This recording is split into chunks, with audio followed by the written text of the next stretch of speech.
Hey guys, what's up? It's TDRP Cubing here, and today I'm going to be teaching you how to solve the gear shift. So before I get into the video, I'm going to show you a clip explaining what this cube is. So you can turn it normally like this, where all of these pieces spin around. But there's a special move. You can split it apart, like this, and you can turn each individual side, which makes it a little more difficult. I will leave a link to that video at the end of this video.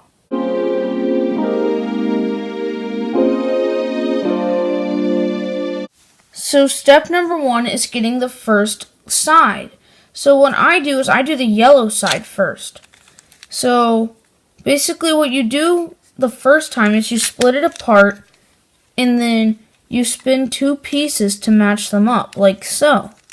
And then you put it together and it's all done. And then you go to the other 2 pieces you have to orient and you split that apart. And then you spin this or rotate it until the 2 pieces match up. Once they do match up, you can put it back together and you will have the first layer or side done.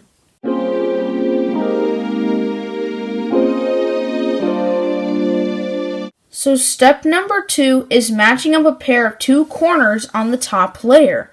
So all you have to do in order to do that is you split the top layer, again yellow layer's on the bottom because that's the first layer we did, and you orient, let's say, these 2 corners until they match up. I'm just going to spin it around.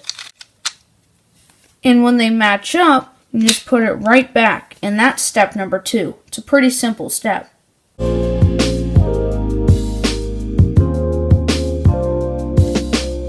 So step number 3 is actually something I got from Red KB's tutorial.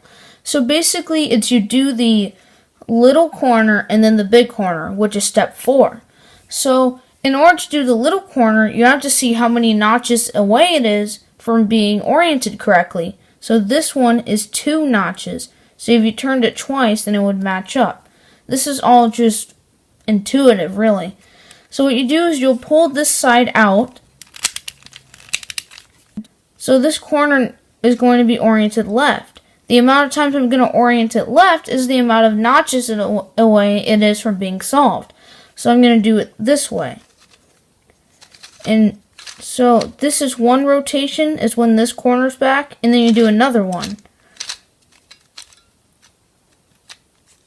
And then what you do is you pull it out to the right, and you do it again, the same exact step.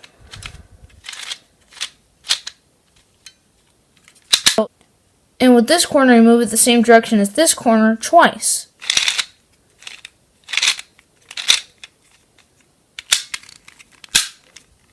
And that will solve this corner. I will link Red KB's video in the description if you didn't quite get that, because he explains it very well. Also, if this corner was only 1 notch away from being solved, you'd only rotate it 1 time in each part of step 3.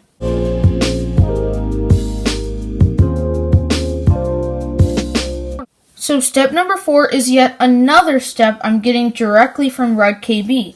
So what it is the final corner, or the big corner. So what you do is you have to figure out how many cogs away it is from being done. So this obviously goes here, therefore it is 2 cogs away from being solved. So what you do is you actually divide that number by 2. And this is again directly from Red KB. So 2 divided by 2 is obviously 1. So what you do is you pull it out and then you rotate it 1 time the way it needs to go, which is counterclockwise. So again, when this corner is back on blue, that's how you know you've done it. There you go. And then you put it back, pull it out right this time, and then you do the same thing. There you go. And then what you do is you pull this part up and you move this the opposite direction 1 time. Actually, it's the same direction because they're both going counterclockwise, but that means you solved the gear shift. So that, guys, was the video. I hope you all enjoyed it. If you have any questions, then make sure to ask them down in the comments below. Besides that, have a good day and bye. See you next time.